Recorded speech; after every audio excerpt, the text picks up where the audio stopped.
Hello everyone. Today I would like to take a few minutes to talk about the rich folklore pieces found in African tribes in Kenya and also mention my dear friend Eliana. In many African tribes, storytelling has been a vital part of their culture for centuries. Through the use of art, storytelling, they have passed on their history, traditions, and beliefs from one generation to another. The stories often revolve around their daily lives, their struggles, their triumphs, and their relationship with the natural world. So, Eliana, a great friend of mine, is a second year student at LSU majoring in psychology with a minor in philosophy. She is also an active member of the international students community. Eliana hails from Nairobi, Kenya, and belongs to the Kikuyu tribe, whose heritage we will be focusing on in today's video. Eliana is a Kenyan native who has a deep appreciation for the rich folklore found in her culture. She has shared many of these stories with me, and I have been amazed by the depth and wisdom contained within them. So, yeah. Changes. Yes. Okay. So definitely there's some people who say that some of the clans are like the lost Israelites. I've heard some of that. I've also heard things like my mom tried to explain to me as a child that we were dropped by clay on the mountain, and that's why some of us are short, on like Nyeri, like the basically our God, he made us from clay, and the clay stretched, but it didn't have very much for to stretch. But then when he made the Messiahs, because they're dropped in the valley, it was so far to stretch, and there's such a deep hole, and it like fell so far that they stretched really long. And Messiahs are pastoralists, so they have these very short cows with them, so it looks really funny, and that's one way that they explain it. Okay. So what I've been told, and what is mostly the story that we've been told, is that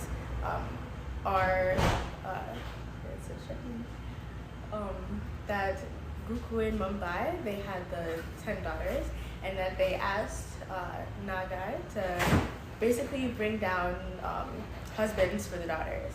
And then they cut sticks and they put it with the fig tree, and in the morning suddenly a bunch of men who were circumcised were there to marry the daughters. And the 10th daughter, she was either too young or she didn't participate, and that's why they're unsure as to why she wasn't part of the ceremony, but she didn't originally be part of that. She was the unmarried 10th daughter, but that's what it is. What do you know about your family name? So I take my last name from my father, but if it's specifically about Kikuyus, my mom's middle name is Wangai, which comes from one of the women from the Kikuyu clans. So there's Guku in Mumbai, and they had nine daughters, or that's full 9, which is 10. And in Kikuyu fashion, you don't really count human beings like 1, 2, 3, because you don't want to have death come upon them like that, right? So there was 10 of them, and those 9 daughters eventually created the 10 clans. Yes. Okay. Created the 10 clans that we all have. So there was like Nambura, Momoyo, Wangai, all of them. Yes. Okay. Or work? Yeah, so like at home, my mom speaks Swahili all the time, especially my dad.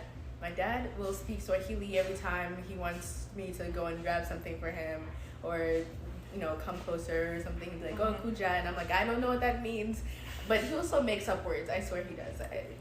I think he does. So it's like more in a family settings, or just like family gatherings and stuff like that. Okay. So like Kenyans, English is also a language that they speak very well. So you'll find them switching back and forth from languages all of the time.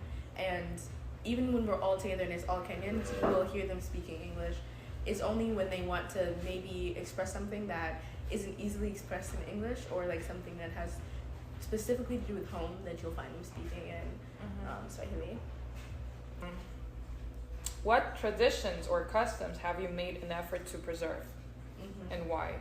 So around like what would be Christmas time, my family still kills a goat.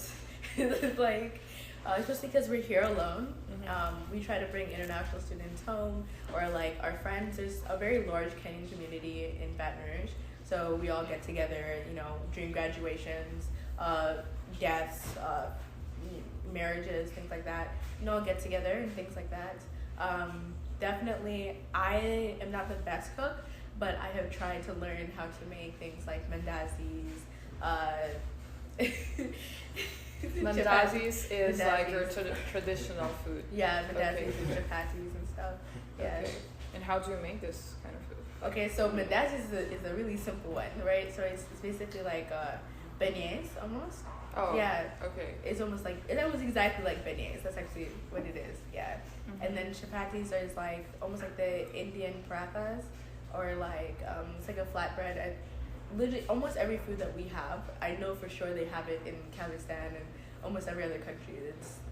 Food is something that So I've noted some potential pros and cons about this interview. Generally, Eliana provides an opportunity to learn about the rich cultural heritage and traditions of the Kikuyu people. She also can help foster a greater understanding and appreciation for diversity and multiculturalism. She provides a platform to share her personal experience and insights about her tribe and culture, and can foster a sense of connection and community among those who are interested in learning about other cultures. So some cons are, and the biggest problem was that me and Eliana were not native English speakers. So I think language barrier was just like the main problem, the main issue. But also I was worried that I may perpetuate stereotypes or biases, that I'm not going to be careful enough or well-informed about her tribe, and it's going to lead me to asking not appropriate questions. I also was worrying about missing or overlooking important details or nuances of the culture due to a lack of knowledge or familiarity with the subject matter, just because I was lacking experience in conducting interviews, and so I had to prepare 3 days prior for this interview and also prepare my questions. In conclusion, I would like to add that Eliana is also a talented storyteller herself, and she has shared these stories with others through various mediums. She has created beautiful paintings that depict scenes from these stories, and she has even written her original tales inspired by the folklore of her ancestors. The folklore pieces found in African tribes in Kenya are a testament to the rich cultural heritage of this country, and through these stories we learn important life lessons that have been passed down from generation to generation, and I'm grateful to have a friend like Eliana who has shared her knowledge and love of these stories with me. Thank you.